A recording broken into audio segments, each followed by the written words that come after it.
Welcome to 12 वाला। इस video में आज हम आपको क्लास 12 के मैथ्स का इन्वर्टिबल फंक्शंस और इन्वर्स ऑफ ए फंक्शंस इस टॉपिक के सारे कॉन्सेप्ट्स विथ एग्जांपल के साथ हम यहाँ पर डिस्क्राइब करके बताने वाले हैं। तो वीडियो को आप बिना स्किप करके आखिरी तक देखें, आपको डेफिनेटली ये सारे कॉन्सेप्ट्स आसानी से समझ में आएंगे। तो आइए शुरू करते हैं आज के इस प्यारे से लेक्चर को। तो सबसे पहले जानते हैं कि इन्वर्टिबल फंक्शन क्या होता है। इसको एक एग्जांपल से हम यहाँ पर बताने जा रहे हैं। तो यहाँ पर हम एज्यूम करते हैं कि एक फंक्शन है f, सेट a से सेट b में, और दूसरी ओर एक दूसरा फंक्शन है g, यह रिवर्स डायरेक्शन b से a में है। ठीक है, यह फर्स्ट फंक्शन हो गया और यह सेकेंड हो गया।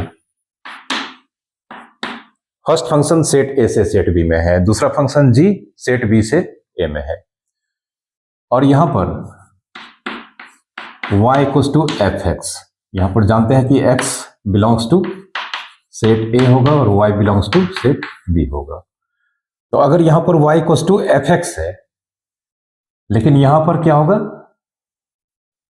यहां पर g y equals to x है, सब चीज उल्टा है। अगर यहां पर x का इमेज y है तो यहां पर y का इमेज x होगा।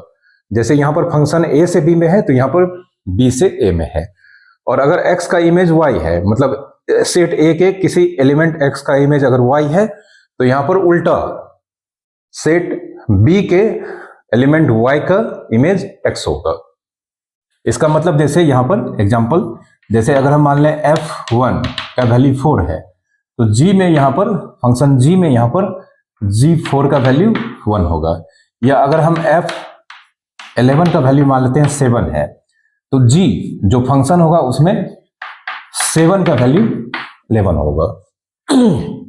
तो इस तरह के कोई भी दो फंक्शन अगर डिफाइंड है, ठीक है, इस तरह का कोई भी फंक्शन अगर डिफाइंड है, तो उस कंडीशन में इस पहला फंक्शन, ये जो पहला फंक्शन f है, इसे इन्वर्टिबल फंक्शन कहा जाता है। इन्वर्टिबल फंक्शन, ठीक है। इसमें जो फर्स्ट फंक्शन होगा जो ये सारे कंडीशन को फुलफिल करेगा, तो इस कंडीशन में ये पहला फंक्शन f इन्वर्टिबल फंक्शन कहलाएगा, और दूसरा फंक्शन g ये inverse of first function f, ये फर्स्ट फंक्शन f का इनवर्स कहलाता है।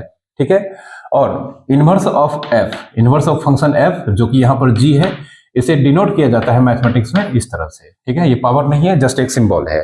ठीक है, f की पावर -1 इसे कह सकते हैं, लेकिन यहां पर f की पावर -1 का मतलब 1/f होता है, लेकिन ये 1/f को रिप्रेजेंट नहीं करता है, ये फंक्शन f के इनवर्स के सिंबल को रिप्रेजेंट करता है। तो हम यहां पर अब कह सकते हैं कि अगर f a से b में कैसा फंक्शन है, इन्वर्टिबल फंक्शन है, तो यहां पर अगर fx इक्वल्स टू y होगा, तो f इनवर्स, यहां पर चूंकि f इनवर्स एक्चुअल में किसको रिप्रेजेंट कर रहा है, g को रिप्रेजेंट कर रहा है। तो अगर fx y है, तो हम देख सकते हैं gy क्या है, x है, लेकिन g किसके बराबर है, f इनवर्स के बराबर है। तो देयरफॉर हम कह सकते हैं f inverse y equals to x होगा। ठीक है, तो ये मोटा मोटी किसी भी फंक्शन का इनवर्स या कोई भी फंक्शन इन्वर्टिबल कब होगा उसका एक छोटा सा कंडीशन है, लेकिन बुक में इसे इस तरह से तो बताया ही गया है, जो इसका मेन डेफिनेशन है वो कुछ और तरह से बताया गया है, तो उस पर हम विचार करते हैं। तो ये आप समझ गए होंगे कि अगर फंक्शन f इन्वर्टिबल है और अगर f1 का वैल्यू 4 है, तो f इनवर्स तो कह सकते हैं, मतलब इस यहां पर कह सकते हैं कि अगर f10 का वैल्यू 3 है, तो देयरफॉर f इनवर्स 3 का वैल्यू कितना होगा, 10 होगा।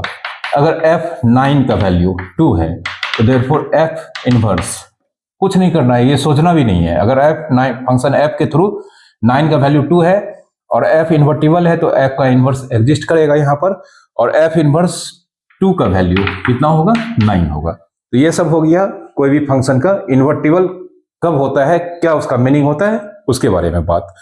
लेकिन एक्चुअल में कोई भी फंक्शन इन्वर्टिबल कब होता है, इसे किस तरह से डिफाइंड किया गया है, ये सब अब हम जानेंगे। ठीक है, अब किसी भी फंक्शन का इन्वर्टिबल होने का क्या कंडीशन है, जो बुक में डिफाइंड किया गया है वो यहाँ पर समझते हैं।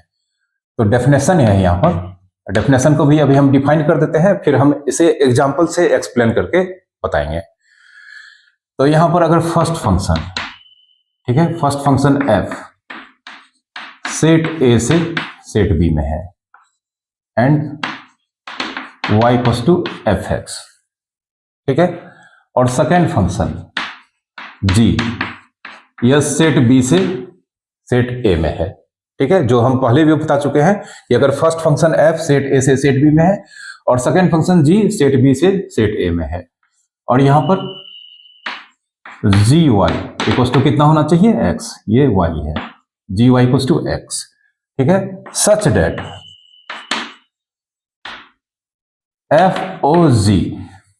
FOG क्या हो गया, composition of g and f। अगर आप कंपोजिशन ऑफ फंक्शंस के बारे में नहीं जानते हो तो हमने इस चैनल पर कंपोजिशन ऑफ फंक्शंस के लेक्चर पहले ही डाल रखा है, आप इसे देख लें। हमने आई बटन में यहाँ पर इसका लिंक दे दिया है, डिस्क्रिप्शन में भी हम लिंक दे दिए हैं। आप कंपोजिशन ऑफ फंक्शंस के बारे में पहले समझ लें। वैसे भी इनवर्टिबल फंक्शंस को अगर आपको अच्छे से समझना है, जानना है, तो आपको कंपोजिशन ऑफ फंक्शन और बाइजेक्टिव फंक्शन का कॉन्सेप्ट सबसे पहले अच्छे से मालूम होना चाहिए। तो यहाँ पर FOG जो कि composition of f and g कहलाता है। अब ये क्या होता है आप जानते हो तो अच्छी बात है, नहीं तो आप हमारे कंपोजिशन ऑफ फंक्शंस के लेक्चर्स को पहले देख लो, समझ लो, तभी आपको ये समझ में आएगा। तो यहाँ पर composition of g and f जो एग्जिस्ट करेगा, और ये किससे किस में होगा, b से b में, सेट b से सेट b में, ठीक है, and composition of g and f, ये y पुट करेंगे y मिलेगा, मतलब composition of g and f जिसे FOG से रिप्रेजेंट किया जाता है, इसमें हम y पुट करेंगे y मिलेगा। और ऐसा कोई भी फंक्शन जो कि एक सेट से उसी सेट में डिफाइंड हो, और कोई भी नंबर अगर हम पुट करते हैं और वही नंबर आता है, तो इस तरह का फंक्शन आइडेंटिटी फंक्शन कहलाता है। आइडेंटिटी फंक्शंस के बारे में भी हम अपने फंक्शन के इस सीरीज के लेक्चर्स में ऑलरेडी बता चुके हैं। तो यहाँ पर FOG स्पष्ट है, आइडेंटिटी फंक्शन होगा, b से b में है इसलिए IB लिखते हैं, एंड GOF यह composition of f and g यहां पर कहलाएगा, और यह किससे किस में होगा, सेट a से सेट a में, ठीक है, यह भी सेट a से a में यहां पर डिफाइंड है, सेट a से सेट a में, एंड GOF इसमें भी x अगर हम पुट करेंगे तो x मिलेगा। तो यहां पर भी यह भी फंक्शन कैसा फंक्शन है, आइडेंटिटी फंक्शन, किस सेट से किस सेट में, a से a में। तो यहां पर GOF को हम लिखेंगे IA। आइडेंटिटी फंक्शन हमेशा एक सेट से उसी सेट में होता है, ये याद रखना है, एक सेट से सेल्फ में होता है। यहां a से a में है इसलिए IA से डिनोट करेंगे। तो अब अगर दो फंक्शन इस तरह से है, फर्स्ट फंक्शन सेट a से सेट b में, दूसरा फंक्शन b से a में, और यहां पर दोनों ही फंक्शन का कंपोजिशन, ठीक है, किसी भी ऑर्डर में आइडेंटिटी फंक्शन अगर आता है, तो उस केस में फर्स्ट फंक्शन इन्वर्टिबल फंक्शन कहलाता है, और दूसरा फंक्शन जो यहां पर हम या तो दिया हुआ रहेगा या निकालेंगे, वो फर्स्ट फंक्शन का इनवर्स कहलाता है। तो देन यहां पर क्या होगा, देन f क्या कहलाएगा, कॉल्ड इन्वर्टिबल फंक्शन, और g दूसरा फंक्शन जो कि या तो दिया हुआ रहता है और प्रूव करना पड़ता है कि ये फंक्शन g फर्स्ट फंक्शन का इनवर्स है, या हमें फाइंड करना होता है, वो हम बाद में सीखेंगे। तो g ये कहलाता है कॉल्ड इनवर्स ऑफ f, ठीक है, और इनवर्स ऑफ f इसको हम बता चुके हैं ऑलरेडी, इसे रिप्रेजेंट किया जाता है इस सिंबल से, ठीक है। तो अगर देखा जाए यहां पर अगर हम हर जगह g को रिप्लेस कर दें किससे, f इनवर्स से, तो सिंस यहां पर f इनवर्स एक्चुअल में किसको रिप्रेजेंट कर रहा है, g को रिप्रेजेंट कर रहा है। तो अब चूंकि यहां पर FOG I है, तो देयरफॉर कह सकते हैं FOF इनवर्स यह आइडेंटिटी फंक्शन होगा, और GOF यह भी आइडेंटिटी फंक्शन है, मतलब F इनवर्स OF यह भी आइडेंटिटी फंक्शन होगा, ठीक है। तो कोई भी फंक्शन और उसका इनवर्स का कंपोजिशन ऑलवेज आइडेंटिटी फंक्शन होता है, यह भी यहां पर कंक्लूजन निकल चुका है। लेकिन कोई भी फंक्शन का इन्वर्टिबल होने का ये कंडीशन है जो कि बुक्स में डिफाइंड किया गया है। ठीक है, जो हमारे प्रेजेंट सिलेबस का बुक है उसमें इसी तरह से इन्वर्टिबल फंक्शंस को डिफाइंड किया गया है। ठीक है, तो अब इस तरह का जो कंडीशन है इसको फॉलो करता हुआ एक एग्जांपल हम आपको दिखाने जा रहे हैं।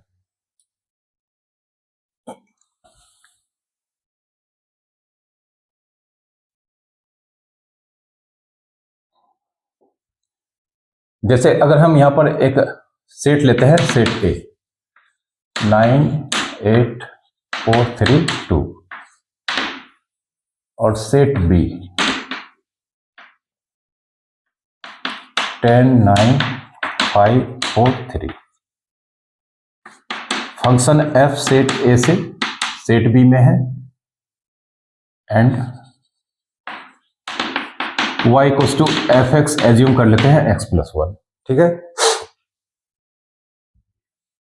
और फंक्शन g यह सेट b से सेट a में है और x equals to G Y, ये हम एज्यूम कर लेते हैं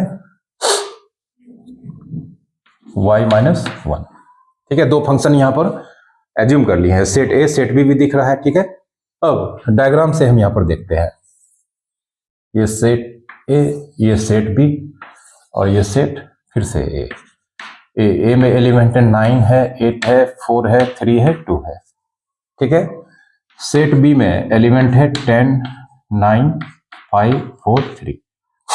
सेट ए से सेट बी में फंक्शन, इसका नाम एफ है। सेट बी से सेट ए में फंक्शन, इसका नाम जी है। ए फिर से यहां पर इसके अंदर जो एलिमेंट है लिखते हैं, 9 है 8 है 4 है 3 है 2 है। अब F X equal to X plus 1 दिया गया है, तो यहाँ पर 9 पुट करेंगे तो 9 प्लस 1 वाई का वैल्यू 10 मिलेगा। मतलब 9 कनेक्टेड होगा 10 से, 8 कनेक्टेड होगा 9 से, 4 5 से, 3 4 से, 2 3 से। ऑफ कोर्स कोई दिक्कत, इसमें कोई दिक्कत नहीं होना चाहिए आपको। अब यहाँ पर हम लिख लेते हैं F9। F9 इसका वैल्यू कितना है 10 है। F8 इसका वैल्यू कितना है 9 है। F4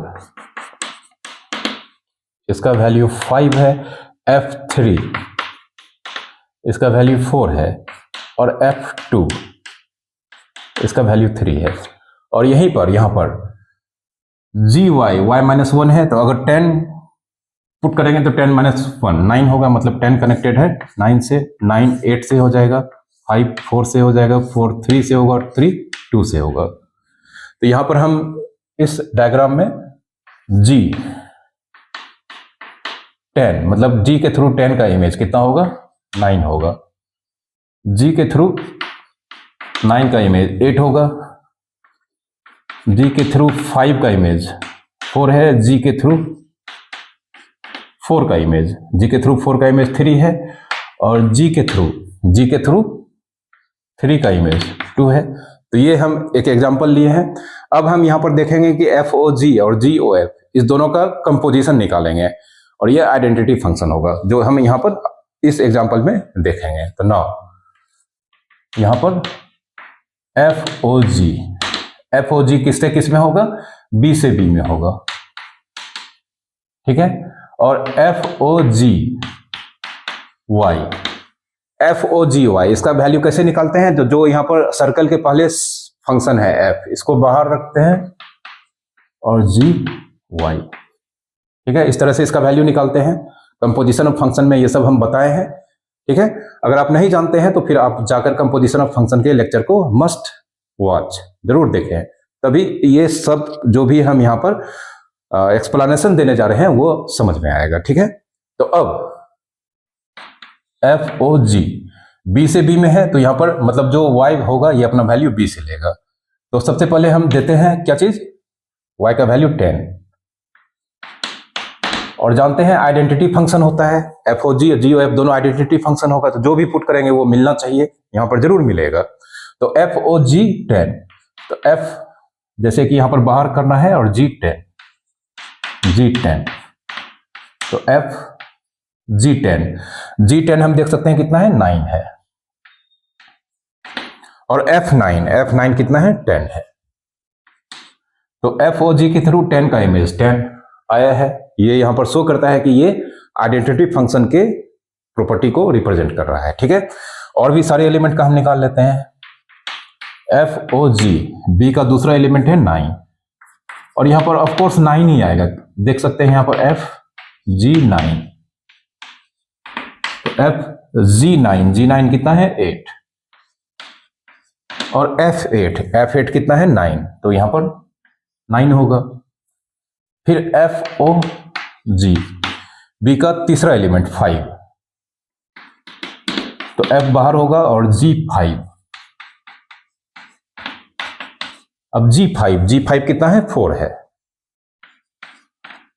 ठीक है, और एफ 4 कितना है 5 है। तो यहां पर एफ और जी के थ्रू 5 का इमेज क्या आया है 5 आया है। ठीक है, तो आइडेंटिटी फंक्शन में जो भी हम यहां पर एलिमेंट का इमेज निकालने जाएंगे वही आता ही है, और ये यहां पर आ रहा है इस एग्जांपल में। ठीक है, अब यहां पर 5 के बाद 4 का भी निकाल लेते हैं। एफ ओ जी 4, तो एफ बाहर होगा और जी यहां पर 4 इनसाइड रखेंगे, और जी 4 का वैल्यू कितना है 3 है। ये रहा 3, और एफ के थ्रू 3 का इमेज कितना है 4 है, 4 आया है। ठीक है, लास्ट 3, एफ ओ जी 3, तो एफ बाहर होगा और जी 3, और जी के थ्रू 3 का वैल्यू कितना है 2 है, और एफ 2 कितना है 3 पुट के 3 आया है। तो ये यहां पर अब स्पष्ट हो गया कि यहां पर एफ ओ जी कैसा फंक्शन है, आइडेंटिटी फंक्शन है। तो देयरफॉर हम कह सकते हैं देयरफॉर एफ ओ जी ये आइडेंटिटी फंक्शन है सेट बी से सेट बी में। ठीक है, दूसरा जी ओ एफ, ये भी आइडेंटिटी फंक्शन होगा किससे किसमें, ए से ए में। ये भी हम यहां पर देख लेते हैं। ठीक है,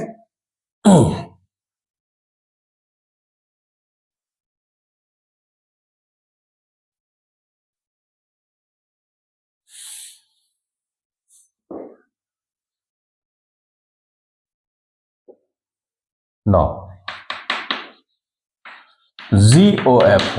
ठीक है, जी ओ एफ जो कंपोजिशन होगा एफ एंड जी का, और ये सेट ए से सेट ए में डिफाइंड होगा। ठीक है, सेट ए से सेट ए में, और जी ओ एफ एक्स निकालने का मतलब जी ओ एफ एक्स निकालने का मतलब जी यहां पर पहला फंक्शन है जिसको हम सिंबल में पहला फंक्शन है, लेकिन कंपोजिशन ये एफ एंड जी का होगा। ठीक है, इसे हम जानते हैं क्या बोलते हैं, कंपोजिशन ऑफ एफ एंड जी। तो जी यहां पर बाहर में रखेंगे पहला फंक्शन, और इनसाइड हो जाएगा एफ एक्स। ठीक है, तो इस बार एक्स अपना वैल्यू किससे लेगा, सेट ए से, और ये भी यहां पर आइडेंटिटी फंक्शन आएगा। यहां पर जी ओ एफ, अगर हम ए का पहला एलिमेंट 9 लेते हैं, और इसका इमेज भी यहां पर 9 ही आएगा।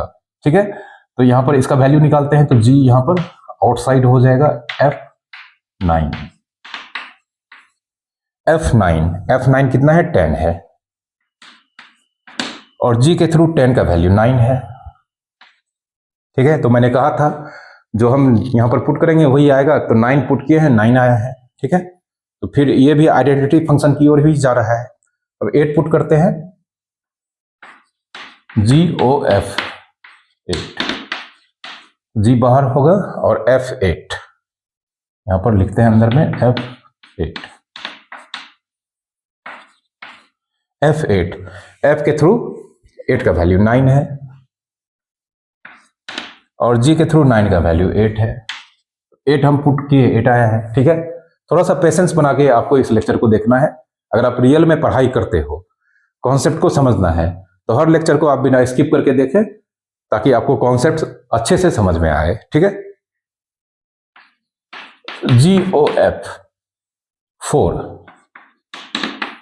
तो जी यहां पर आउटसाइड हो जाएगा F4, और F4 कितना है 5 है, तो यहां पर लिखेंगे जी 5, और जी के थ्रू 5 का वैल्यू कितना है 4, तो अगेन 4 पुट किए थे 4 आया है। ठीक है, अब 2 एलिमेंट और है 3 और 2, इसका भी निकाल लेते हैं। तो जी ओ एफ 3, इसमें जी बाहर करेंगे और F3 यहां पर 4 है, और G4 कितना है 3, ठीक है। तो GOF के थ्रू 3 का इमेज भी 3 आया है, ठीक है। लास्ट एलिमेंट 2, GOF 2, तो इसे G यहां पर बाहर हो जाएगा और F2 कितना है 3 है, और G3 कितना है G3 2 है। हो सकता है ये थोड़ा स्क्रीन में कट गया हो, तो आप थोड़ा सा मैनेज कर लेना। तो GOF के थ्रू 2 का इमेज कितना है 2 है, ओके। तो यहां पर हम देख सकते हैं कि जो भी एलिमेंट का हम इमेज निकालने चले हैं, इमेज वही एलिमेंट आया है, और ये किसका प्रॉपर्टी होता है, ये आइडेंटिटी फंक्शन होने का प्रॉपर्टी होता है। तो स्पष्ट है यहाँ पर GOF भी आइडेंटिटी फंक्शन है, तो देयरफॉर हम कह सकते हैं यहाँ पर GOF ये आइडेंटिटी फंक्शन है A से A में। तो इस एग्जांपल में जो इन्वर्टिबल फंक्शन होने का कंडीशन डिफाइंड किया गया है वो कंप्लीटली यहाँ पर फुलफिल किया जा रहा है, ठीक है। तो इस तरह से यहाँ पर जो first function f set A से B में है और y इक्वल्स टू fx है, ये इन्वर्टिबल फंक्शन को रिप्रेजेंट करता है, और यहाँ पर g इस फर्स्ट फंक्शन के इनवर्स के वैल्यू को रिप्रेजेंट करता है। तो अब हम यहाँ पर लिख सकते हैं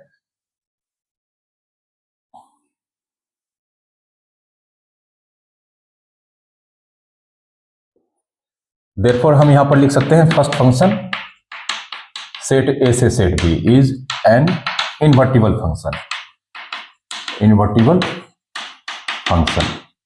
और G एक्चुअल में F के इनवर्स को रिप्रेजेंट करता है। G F के इनवर्स को रिप्रेजेंट करता है, मतलब G equals to F inverse के वैल्यू को रिप्रेजेंट करता है, और G यहां पर किससे किस में है B से A में, ठीक है। B से A में है, ठीक है। और एक चीज जो हम यहां पर बताए थे, जैसे यहां पर F9 यहां पर पुट करने के लिए अगर हम जाएंगे तो 9 + 1 10 होगा, और F इनवर्स 10 ये 9 ही होगा। हमको यहां पर F इनवर्स 10 निकालने के लिए GY का फॉर्मूला यूज करने जाना ही नहीं है। वैसे भी हम करने अगर जाएंगे तो F यहां पर हमको पता है कॉन्सेप्ट से कि F इनवर्स 10 के थ्रू 9 होगा। अगर हम इस फॉर्मूला में पुट करेंगे तब भी यहां पर क्या होगा 10 - 1 9 आया है। तो ये सारा चीज को यहां पर वेरीफाई कर रहा है, ठीक है।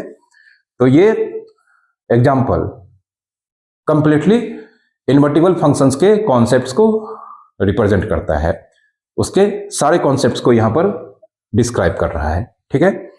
तो कोई भी फंक्शन इन्वर्टिबल फंक्शन है, उसके लिए जो भी कंडीशंस है वो आपको याद रखना है कि दोनों फंक्शन, अगर यहां पर एक फंक्शन सेट A से सेट B में है तो फर्स्ट फंक्शन का जो डोमेन है कोडोमेन है, और जो इनवर्स होगा उसमें डोमेन कोडोमेन इंटरचेंज हो जाएगा। मतलब जो यहाँ पर डोमेन था, यहाँ पर फंक्शन f सेट A से सेट B में है, A डोमेन है, इसका इनवर्स में A कोडोमेन हो जाएगा, और जो यहाँ पर कोडोमेन था वो यहाँ पर डोमेन हो जाएगा। एक बात और, अगर फंक्शन सेट A से सेट B में डिफाइंड है तो यह बाइजेक्टिव फंक्शन होगा, उसे बाइजेक्टिव होना ही पड़ेगा। जब तक वह बाइजेक्टिव नहीं होगा तो वह इन्वर्टिबल नहीं हो सकता है। इस बात को भी हम यहां पर लिख देते हैं, या डायग्राम में फिर से एक बार एक्सप्लेन करके बता देते हैं आपको।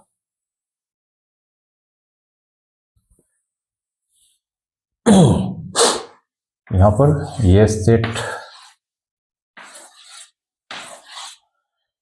ये A है B है, A में हम देख चुके हैं क्या क्या है, 9 है 8 है 4 है 3 है 2 है, इसमें 10 है 9 है 5 है 4 है 3 है। फिर ये B मान लेते हैं, और ये A, B में 10 है 9 है 5 है 4 है 3 है, 9 8 4 3 2। ये G मतलब F इनवर्स, और ये F। तो 9 का कितना था, 9 का 10 था, 8 का 9 था, 4 का 5, 3 का 4, 2 का 3, इसमें 10 का 9, 9 का 8, 5 का 4, 4 का 3, 3 का 2। तो फंक्शन A से B में F ऑलरेडी डिक्लेयर हो चुका है, ये इन्वर्टिबल फंक्शन है, और यहाँ पर स्पष्ट दिखाई दे रहा है कि फंक्शन अगर F सेट A से सेट B में डिफाइंड है और अगर इन्वर्टिबल है तो ये बाइजेक्टिव होगा, ठीक है। देख सकते हैं यहाँ ये 1 1 भी है और ऑन 2 है। बाइजेक्टिव फंक्शन क्या होता है, इसका लेक्चर हम ऑलरेडी इस चैनल पर मतलब डाल के रखे हैं। अगर आप नहीं जानते हो तो फिर आप बाइजेक्टिव फंक्शन के बारे में भी सबसे पहले जान लो। इस लेक्चर को आप देख सकते हो, बाइजेक्टिव फंक्शन का लिंक हम यहाँ पर डिस्क्रिप्शन में दे चुके हैं। इसको भी आप अगर नहीं जानते हो तो जरूर देख लो, तभी आपको ये सारे कॉन्सेप्ट समझ में आएगा। ठीक है, तो यहाँ पर हम कह सकते हैं एफ सेट ए से सेट बी में अगर बाइजेक्टिव होगा तभी इन्वर्टिबल होगा। Is a bijective function. ठीक है, अगर फंक्शन एफ सेट ए से सेट बी में बाइजेक्टिव फंक्शन है then it must be invertible. अगर ये बाइजेक्टिव है तो इन्वर्टिबल होगा ही, और इसका रिवर्स यह भी ट्रू है कि अगर फंक्शन इन्वर्टिबल है तो वो बाइजेक्टिव भी होगा ही। ठीक है, इसको याद रखना है। और एफ इनवर्स जो कि बी से ए में है, यह भी बाइजेक्टिव है ऑल्सो। यहां पर एफ इनवर्स जो कि सेट बी से ए में है इज ऑल्सो ए बाइजेक्टिव। ठीक है, अगर कोई फंक्शन बाइजेक्टिव फंक्शन है तो वह इन्वर्टिबल होगा ही। तो आगे चल के अगर हमको किसी फंक्शन को शो करना है या दिखाना है या डिटेक्ट करना है, मतलब डिटरमाइन करना है कि वह इन्वर्टिबल फंक्शन है या नहीं है, तो सिर्फ और सिर्फ हम उस फंक्शन को प्रूव कर देंगे कि वह बाइजेक्टिव फंक्शन है। अगर वह फंक्शन बाइजेक्टिव फंक्शन है तो वह इन्वर्टिबल होगा ही, और अगर इन्वर्टिबल होगा तो उसका इन्वर्स एग्जिस्ट करेगा। और इन्वर्स कैसे निकाला जाता है ये हम आगे अभी आपको बताएंगे। और अगर फंक्शन एफ इन्वर्स दिया गया है या निकाल चुके हैं तो वह भी बाइजेक्टिव होगा। ठीक है, वह भी बाइजेक्टिव फंक्शन ही होगा। तो ये सब फैक्ट्स है, इसको आपको याद रखना है। अब हम सीखेंगे कि कोई भी फंक्शन अगर इन्वर्टिबल है तो उसका इन्वर्स हम कैसे निकालते हैं, या कोई भी फंक्शन इन्वर्टिबल है या नहीं है तो उसे कैसे मालूम करेंगे इन्वर्टिबल है। तो इसके लिए हम बता चुके हैं कि उसको हम शो कर देंगे बाइजेक्टिव है, और अगर वह बाइजेक्टिव निकल गया तो वो इन्वर्टिबल भी होगा, और इन्वर्टिबल होगा तो उसका इन्वर्स कैसे फाइंड किया जाता है ये सब हम अभी सीखेंगे। अब एक क्वेश्चन हम यहाँ पर सॉल्व करने जा रहे हैं जिसमें हमें सबसे पहले मालूम करना है कि ये फंक्शन इन्वर्टिबल है या नहीं है। उसके बाद अगर यह इन्वर्टिबल है तो फिर हम इसका इन्वर्स किस तरह से फाइंड करेंगे उसको इस क्वेश्चन में हम सीखेंगे। तो यहाँ पर क्वेश्चन है, एक फंक्शन है एफ रियल नंबर से रियल नंबर में and y equals to F X plus 7। Check is it invertible, hence find F inverse X. इस क्वेश्चन में यहां पर सबसे पहले चेक करके मालूम करना है कि इन्वर्टिबल फंक्शन है या नहीं। अगर यह इन्वर्टिबल फंक्शन है तो हमें एफ इनवर्स एक्स इसका एक्सप्रेशन फाइंड करना है। तो कोई भी फंक्शन अगर इस तरह से दिया गया है और चेक करना है या डिटरमाइन करना है कि यह फंक्शन इन्वर्टिबल है या नहीं है, तो हमें सिर्फ उसे दिखाना होगा कि यह फंक्शन बाइजेक्टिव है। अगर यह बाइजेक्टिव हो गया तो इन्वर्टिबल होगा ही। उसके बाद एफ इनवर्स किस तरह से निकालेंगे ये हम समझते हैं। तो सबसे पहले बाइजेक्टिव फंक्शन होने के लिए इंजेक्टिव होना चाहिए और सर्जेक्टिव होना चाहिए। तो सबसे पहले हम इंजेक्टिव के लिए चेक करते हैं। फॉर इंजेक्टिव,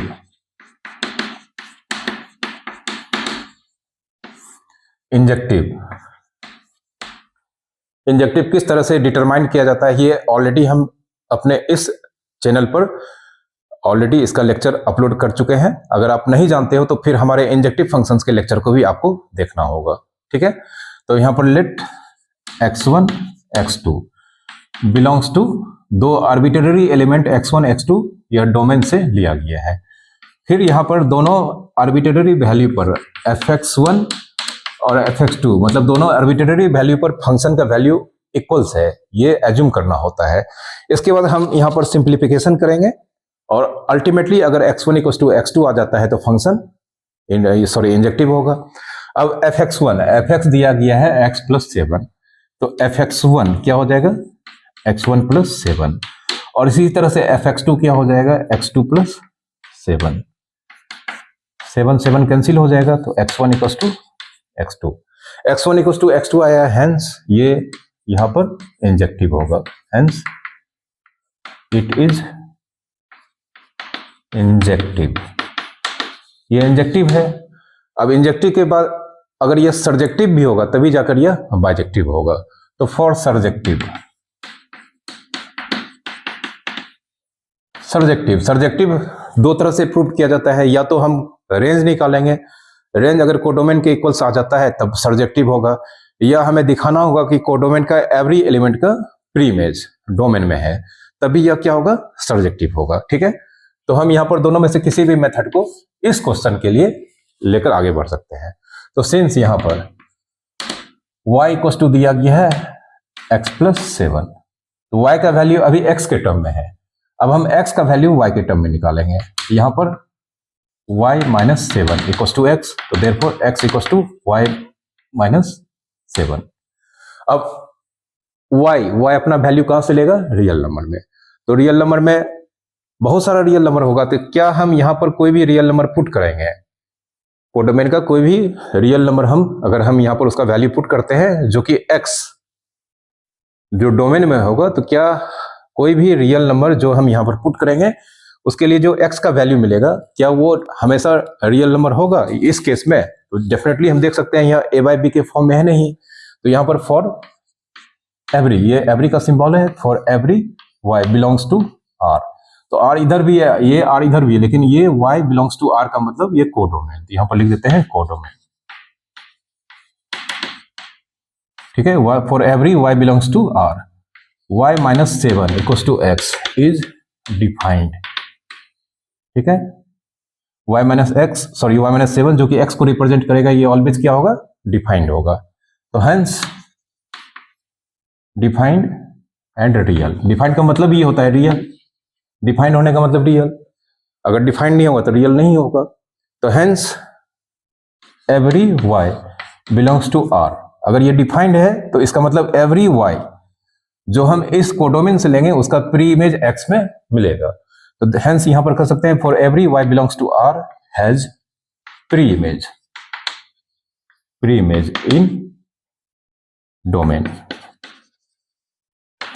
और यही कंडीशन है कि एवरी y जो हम कोडोमेन से लेंगे अगर उसका प्री इमेज डोमेन में मिल जाता है तो फंक्शन सर्जेक्टिव कहलाता है। तो हेंस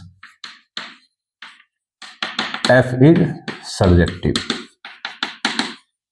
ठीक है, अब यहां पर हम देख चुके हैं ये इंजेक्टिव है और ये सर्जेक्टिव है, और जो इंजेक्टिव और सर्जेक्टिव दोनों साइमल्टेनियसली होता है तो वही फंक्शन क्या कहलाता है, बाइजेक्टिव कहलाता है। तो from 1 and 2 f is bijective, 1 और 2 से ये फंक्शन क्या हो गया, बाइजेक्टिव हो गया, और बाइजेक्टिव हो गया एक बार तो यह फंक्शन इन्वर्टिबल होगा। तो हम यहां पर अब लिखेंगे हेंस f इज इन्वर्टिबल। ठीक है, प्रूव्ड हो गया। यहां पर यह चेक करना था तो यहां पर डिटरमाइन हो गया कि यह फंक्शन f कैसा फंक्शन है, इन्वर्टिबल फंक्शन है। उसके बाद कहा गया है क्वेश्चन के दूसरे पार्ट में कि अगर f इन्वर्टिबल है तो f इनवर्स x निकालना है। ठीक है, तो f इनवर्स निकालना अब बहुत छोटा सा काम है, उसके लिए क्या करना है, यहां पर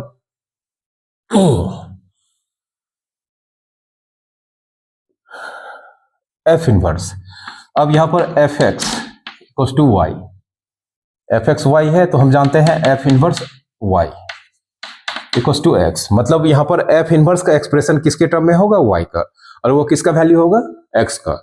तो f इनवर्स y मतलब जो x का एक्सप्रेशन होगा, f इनवर्स y जो कि x के वैल्यू को रिप्रेजेंट करता है, तो x का एक्सप्रेशन अब किसके टर्म में होगा, वेरिएबल y के टर्म में होगा। जैसे fx इक्वल टू y है तो y का वैल्यू किसके टर्म में है, x के टर्म में है, यहां पर दिख रहा है y का वैल्यू x के टर्म में है, x का वैल्यू y के टर्म में है, ये ऑलरेडी हम निकाल चुके हैं, x का वैल्यू y के टर्म में ये है, ऑलरेडी हम निकाल चुके हैं। तो यहां पर x equal to y minus 7 है, तो देयरफॉर f इनवर्स y।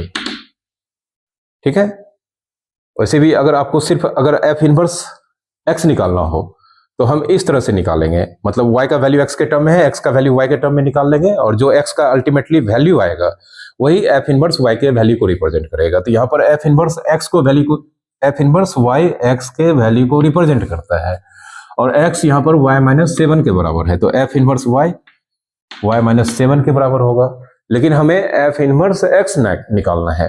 अब F inverse Y Y minus 7 है, तो F inverse Z Z minus 7 होगा, F inverse W W minus 7 होगा। तो therefore F inverse X X minus 7 इसका आंसर होगा। ठीक है, तो इस तरह से कोई भी फंक्शन इन्वर्टिबल है या नहीं है, सबसे पहले डिटरमाइन करने के लिए उसे बाइजेक्टिव शो करना होता है, और अगर वह बाइजेक्टिव हो जाता है तो वह फंक्शन इन्वर्टिबल होगा, और अगर वो इन्वर्टिबल होगा तो फिर हम उसका इनवर्स इस तरह से फाइंड कर सकते हैं। ठीक है, एक और क्वेश्चन लेते हैं।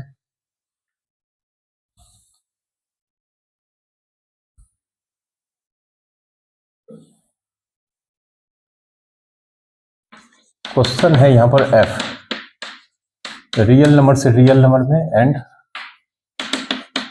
y equals to F X equals to 5 + 3x / 7। Check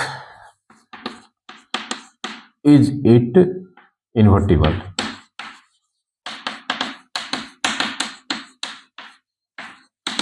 Hence find F inverse X. ठीक है, तो प्रीवियस क्वेश्चन की तरह का ही यह क्वेश्चन है। सबसे पहले मतलब चेक करना है या डिटरमाइन करना है कि ये इन्वर्टिबल फंक्शन है या नहीं है।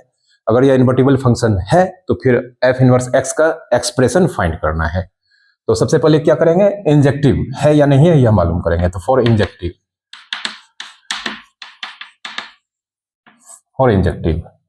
क्या करना है, x1 x2 belongs to R। ये डोमेन के दो आर्बिट्रेरी या रैंडमली सिलेक्टेड एलिमेंट्स हमने यहां पर लिया है। फिर यहां पर लेट करना है, late fx1 equals to fx2।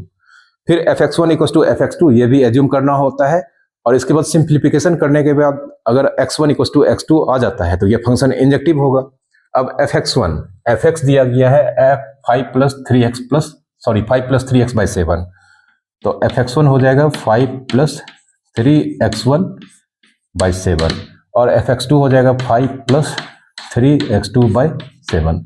7 7 cancel होगा तो 5 + 3x1 5 + 3x2 5 5 भी कैंसिल हो जाएगा। ठीक है, तो अल्टीमेटली यहाँ पर 3x1 इक्वल्स टू 3x2, 3 3 भी कैंसिल हो जाएगा, तो therefore x1 equals to x2, और x1 इक्वल्स टू x2 आ गया, मतलब ये फंक्शन क्या होगा, इंजेक्टिव होगा। Hence f is injective.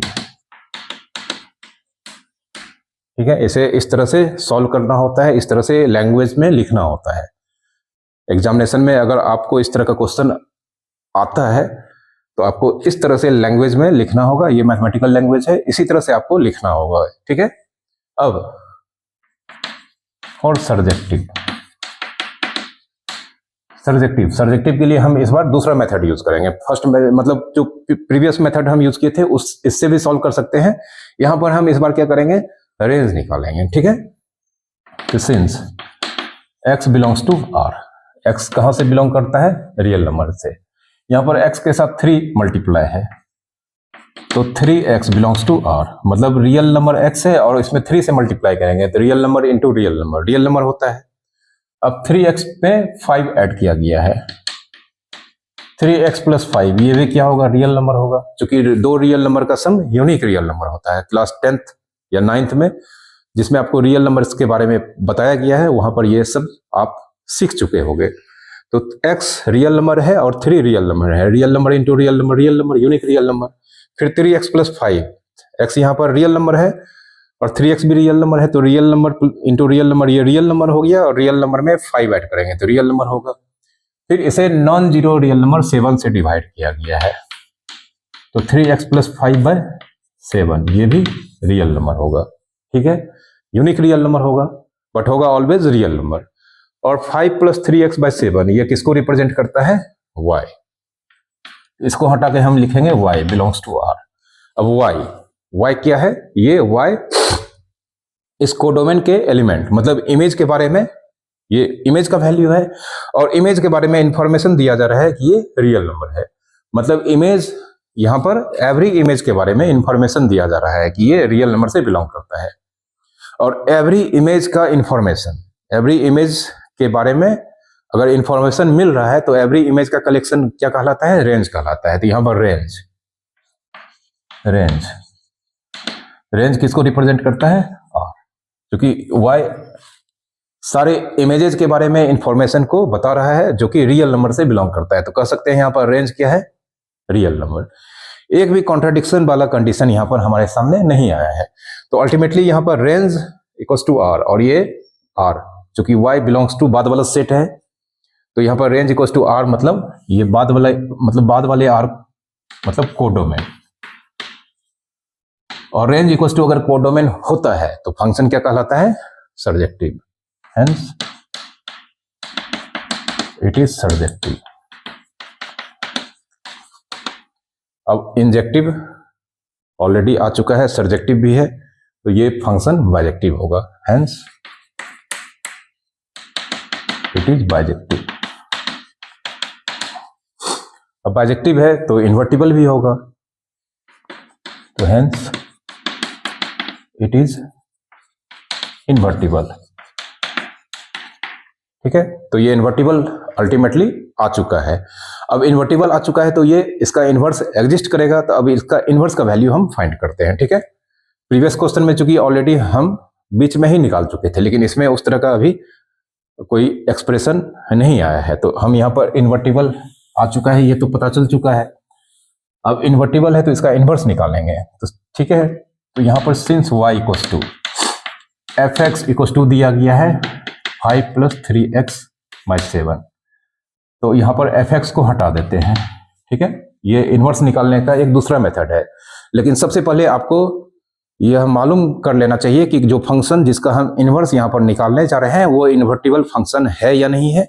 अगर क्वेश्चन में ऑलरेडी फंक्शन डिक्लेयर करके दिया गया है कि ये इन्वर्टिबल फंक्शन है, तो फिर हम उसका इन्वर्स डायरेक्ट निकाल सकते हैं। अदरवाइज अगर फंक्शन के बारे में यह नहीं दिया गया कि इन्वर्टिबल फंक्शन नहीं है या है, तो सबसे पहले उस फंक्शन को डिटरमाइन करके यह मालूम करना होगा कि फंक्शन इन्वर्टिबल है या नहीं है, तभी हम उसके इन्वर्स के वैल्यू को फाइंड करने जाएंगे। तो यहाँ पर एफ एक्स को बीच से हटाते हैं, y इक्वल्स टू 5 + 3x/7। तो अभी y का वैल्यू x के टर्म में है, और हम जानते हैं कि अगर y बराबर एफ एक्स तो एफ इनवर्स y बराबर x। तो एफ इनवर्स निकालने के लिए हमें x का वैल्यू y के टर्म में होना चाहिए। तो अभी y का वैल्यू x के टर्म में है, अब हम x का वैल्यू y के टर्म में निकालेंगे। तो उसके लिए हम यहाँ पर सबसे पहले क्रॉस मल्टीप्लिकेशन करते हैं, y × 7, 7y 5 + 3x। अब 5 को इधर ले आते हैं, 7y - 5 = 3x। तो देयरफॉर 7y - 5/3 = x। तो ये x का वैल्यू y के टर्म में आ चुका है, और x का वैल्यू, जो x का वैल्यू होता है वही f इनवर्स y का वैल्यू होता है। तो x मतलब f इनवर्स y, तो हम लिख सकते हैं therefore f inverse y = x। f inverse y x है और x का वैल्यू ये है 7y - 5/3। लेकिन क्वेश्चन में f इनवर्स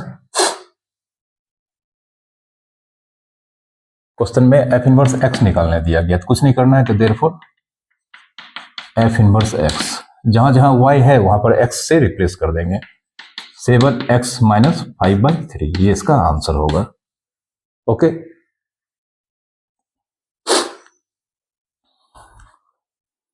तो उम्मीद करता हूं कि आप इन्वर्टिबल फंक्शंस के कॉन्सेप्ट्स अच्छे से समझ चुके होंगे। तो इस लेक्चर को हम यहीं पर समाप्त करते हैं। वीडियो अगर पसंद आया तो प्लीज आप इसे लाइक कर देना, शेयर कर देना, और चैनल को कृपया आप जरूर सब्सक्राइब करें। Thank you very much for watching.